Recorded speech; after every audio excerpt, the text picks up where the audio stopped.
Hello students, welcome you back in my channel. Students, in my previous video, I have explained to you our new lesson 1 from class 7, Nutrition in Plants.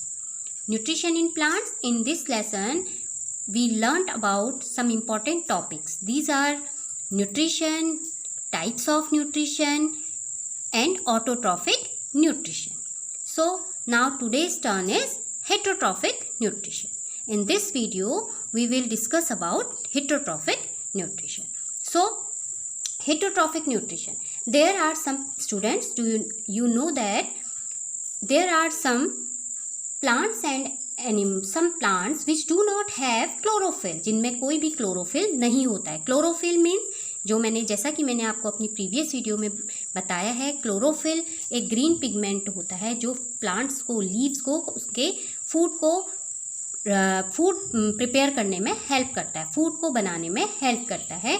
तो कुछ plants ऐसे होते हैं जिनमें green pigment नहीं होता है, वो अपना खाना खुद नहीं बना सकते हैं, जैसे humans and non green plants, या फिर एनिमल्स जो अपना खाना खुद नहीं बना सकते हैं, वो टोटली डायरेक्टली और इनडायरेक्टली डिपेंड होते हैं ग्रीन प्लांट्स पर. तो ऐसे मोड ऑफ न्यूट्रिशन को ही हम हेटेरोट्रॉफिक न्यूट्रिशन कहते हैं. Such animals and non green plants depend directly और indirectly on green plants for their food. This type of nutrition is known as heterotrophic nutrition. अब heterotrophic nutrition derived from two words, hetero and trophism. Hetero means others, other माने दूसरे, जिससे हम दूसरे से अपना, and trophs means nourishment, means दूसरे से अपना nourishment, अपना भोजन प्राप्त करना. Now, those plants which follow the mode of heterotrophic nutrition means जो plants heterotrophic mode of nutrition को अपनाते हैं, जो अपना खाना heterotrophic मोड न्यूट्रिशन से प्राप्त करते हैं, उनको हम हेटेरोट्रॉफिक प्लांट्स कहते हैं. Hence heterotrophic plants are of 4 kinds. Heterotrophic plants जो हैं वो 4 प्रकार के होते हैं, 4 प्रकार के होते हैं, 4 टाइप्स के होते हैं. Now let's start first heterotrophic plants. This is a parasitic plants. Parasitic plants are those plants जो पैरासाइट की तरह रहते हैं. Parasite means parasite, para means others, site means अंदर, मीन्स उनके अंदर रहना, किसी दूसरे के साथ रहना. जैसे a parasite is an organism which lives inside और on another organism which is known as host, जिसको हम होस्ट कहते हैं, and derives nutrition from the host. Means parasite plants वो ऑर्गेनिजम्स हैं जो किसी अदर ऑर्गेनिज्म या उस ऑर्गेनिज्म के अंदर रहते हुए, जिस ऑर्गेनिज्म में वो रहते हैं उसे हम होस्ट कहते हैं, जिसके थ्रू वो अपना फूड ऑब्टेन करते हैं उसको हम होस्ट कहते हैं, जिसके साथ वो रहते हैं उसे हम होस्ट कहते हैं, और उसी से अपना पूरा नरिशमेंट ऑब्टेन करते हैं, पूरा नरिशमेंट प्राप्त करते हैं, अपना भोजन वो दूसरे प्लांट से प्राप्त करते हैं. अब इसका एग्जाम्पल है कसकटा. कसकटा मीन्स है अमरबेल. अमरबेल हिंदी में इसको अमरबेल कहते हैं कसकटा को. क्यों अमरबेल? अब पैरासिटिक जो प्लांट्स होते हैं वो भी 2 तरह के एग्जाम्पल में इसमें 2 तरह के दे रखे हैं. एक एग्जाम्पल है कसकटा का जो पूरी तरह से टोटली पैरासाइट होते हैं, और एक पार्शियल पैरासाइट होता है. अब टोटली पैरासाइट में कसकटा आता है. अमरबेल जो है वो टोटली पैरासाइट होता है क्योंकि ये पूरी तरह से दूसरे प्लांट पर ही डिपेंड रहता है. And other example is mistletoe. Mistletoe जो है वो पार्शियल डिपेंडेंट होता है अदर प्लांट पे. क्यों? क्योंकि ये ग्रीन प्लांट होता है, ये इसकी जो लीव्स होती हैं वो ग्रीन होती हैं, अपना फूड ये खुद बनाती हैं.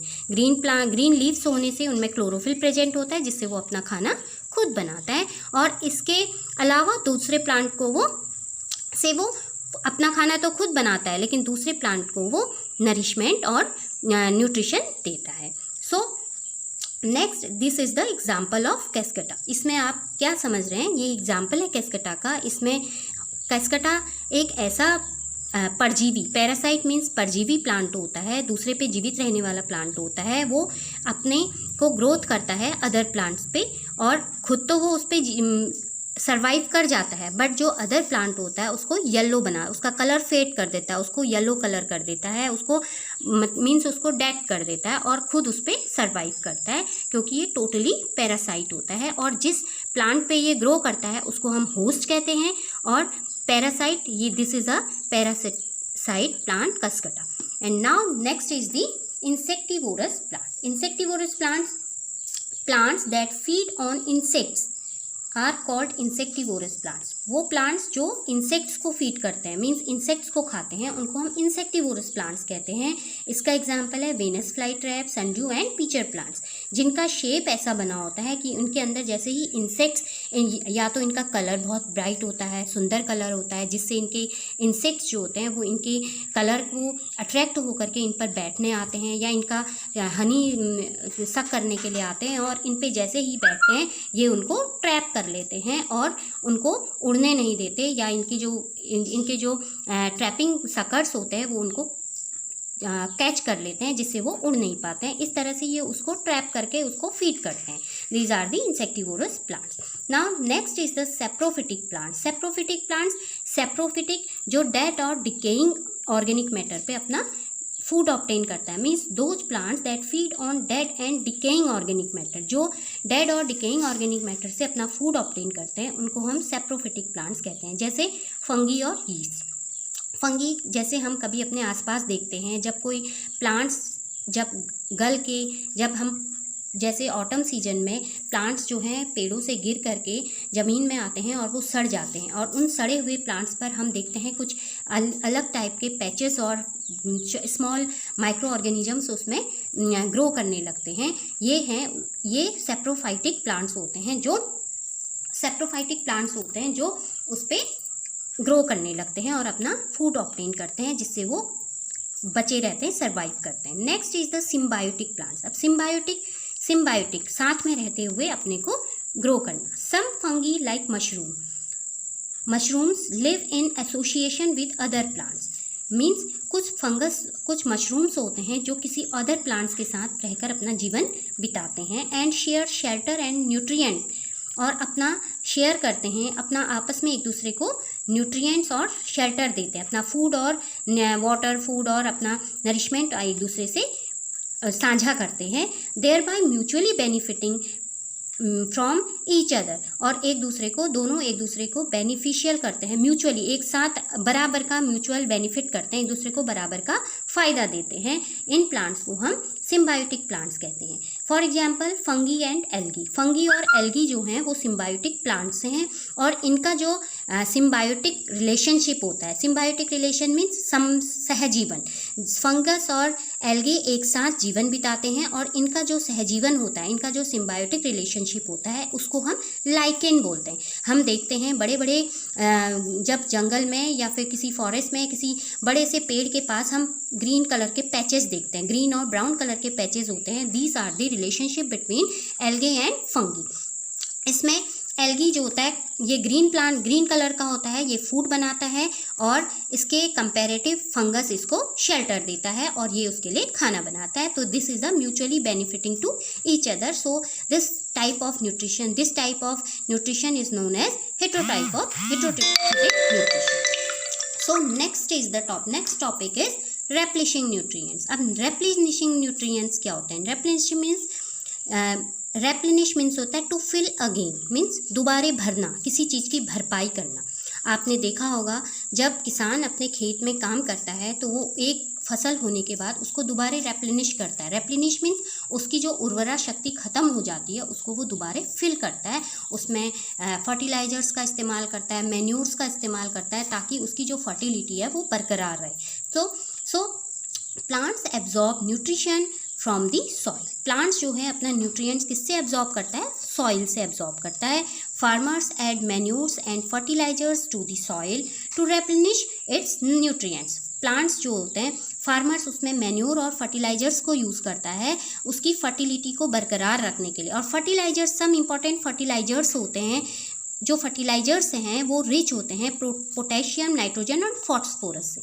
ये जो फर्टिलाइजर्स होते हैं इनमें भरपूर मात्रा में पोटेशियम, नाइट्रोजन और फॉस्फोरस प्रेजेंट रहता है. These nutrition need to be added from time to time to enrich the soil. अब ये जो न्यूट्रिएंट्स होते हैं, न्यूट्रिशन है फॉस्फोरस, नाइट्रोजन और पोटेशियम को, इसको बार बार हमें अपने फार्मर्स जो हैं अपने फील्ड में डालते रहते हैं, उसको टाइम टू टाइम अपनी फर्टिलिटी को बरकरार रखने के लिए उसको अपने खेतों में डालते रहते हैं। अब इसका एग्जाम्पल है, for example rhizobium.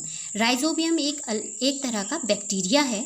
It is a bacterium, type of bacterium, helps plants by fixing atmospheric nitrogen into the soil. Rhizobium एक ऐसा बैक्टीरिया है जो एटमॉस्फेयर से नाइट्रोजन को लेता है और उसको सॉइल में प्लांट्स की जो रूट्स होती हैं सॉइल में उस पर फिक्स करता है।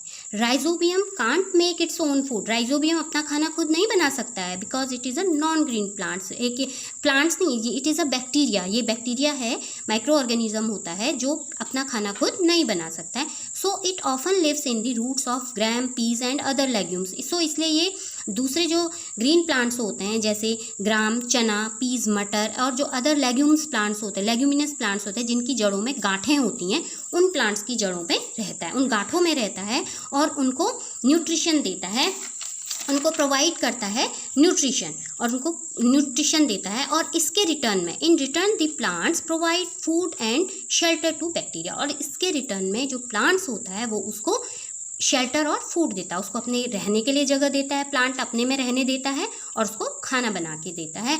इस तरह से this is a example of an symbiotic relation. इसलिए हम इसको सिम्बायोटिक रिलेशनशिप का एग्जाम्पल भी कहते हैं। And this is the process of symbiosis, इसको सिम्बायोसिस प्रक्रिया भी कहते हैं। So now this is the summary of this whole chapter. Now understand it quickly. So let's start.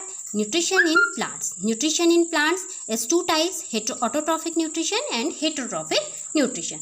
Those animals which follow autotrophic mode of nutrition are called autotrophs, and those follow heterotrophic mode of nutrition are called heterotrophs. And autotrophic nutrition, autotrophs are all green plants. जितने भी green plants होते हैं वो सारे autotrophs के अंदर आते हैं. And heterotrophic mode of nutrition, autotrophic mode of nutrition following by heterotrophic plants. These are parasitic plants. Parasitic plants is Cuscuta and Mistulito. Second is saprophytic plants. Saprophytic plants is yeast. Third is insectivorous plants is pitcher plant, and symbiotic plants are fungi, algae, etc. Hope you all understand this whole topic. So students, आपको ये chapter कैसा लगा, आपको इसको comment box में बताइए। इस channel को आप सब्सक्राइब कीजिए, लाइक कीजिए और बेल आइकन को बजाना मत भूलिए। So thank you students.